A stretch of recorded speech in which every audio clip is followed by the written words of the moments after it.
Hello and welcome to Short Points, where we share thoughts on the Sabbath School lessons. These are the Bible study guides prepared by the Seventh-day Adventist Church and used for weekly studies throughout the world by the local congregations. Every 3 months, we start a new topic for the duration of the quarter, and we just completed a study on stewardship, motives of the heart. Now, we are ready to embark on a new adventure. We're just starting a new, very exciting quarterly topic, which is very dear to our hearts and minds. Adventists love to talk about the end time. This is the focus of their message. However, this time, we're trying to apply a proper attention when we're talking about the events of the last days by adjusting our focus on Jesus and Him in the context of those events. After all, our hopes are in the second coming of Jesus, not in the events that preceded. Yes, but when I first read the title, immediately my thoughts got apocalyptic. Catastrophe, disasters, tragedies, fleeing from the cities, persecutions, beasts.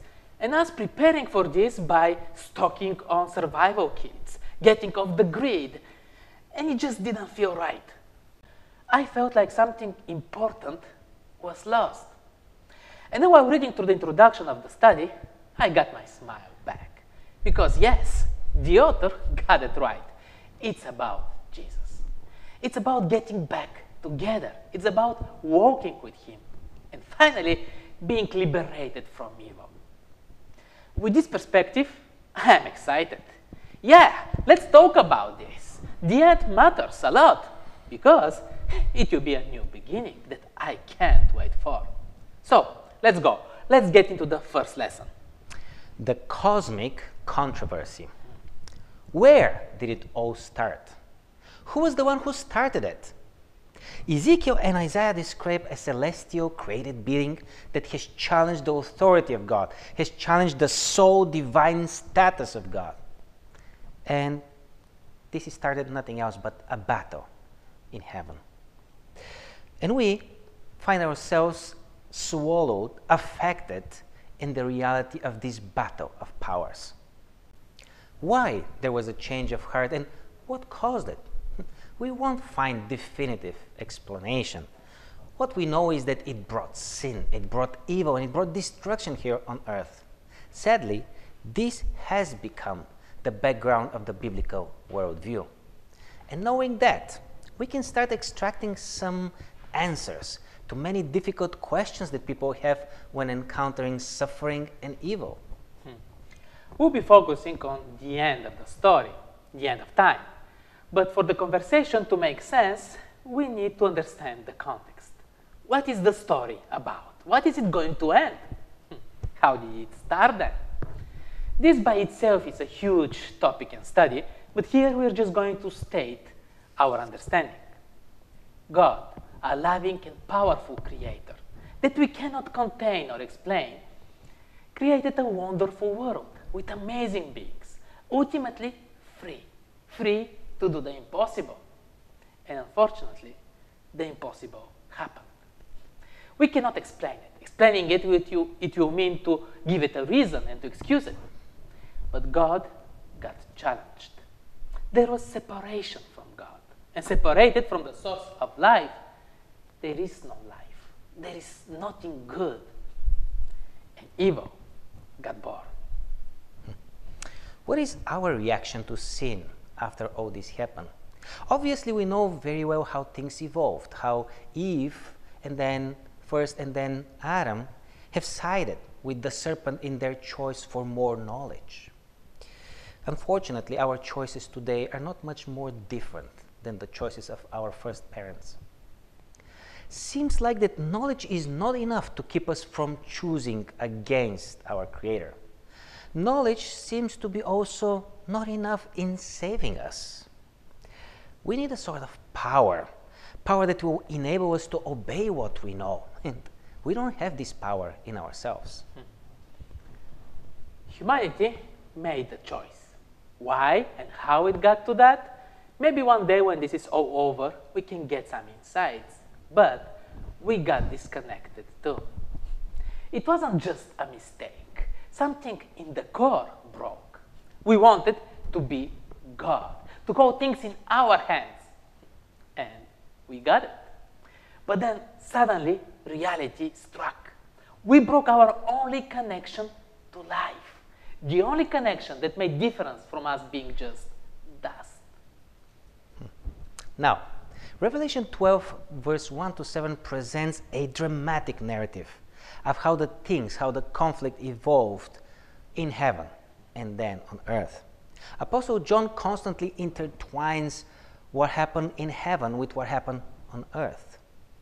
In heaven, this Michael, with his angels on the side of God, was fighting with the dragon and his angels.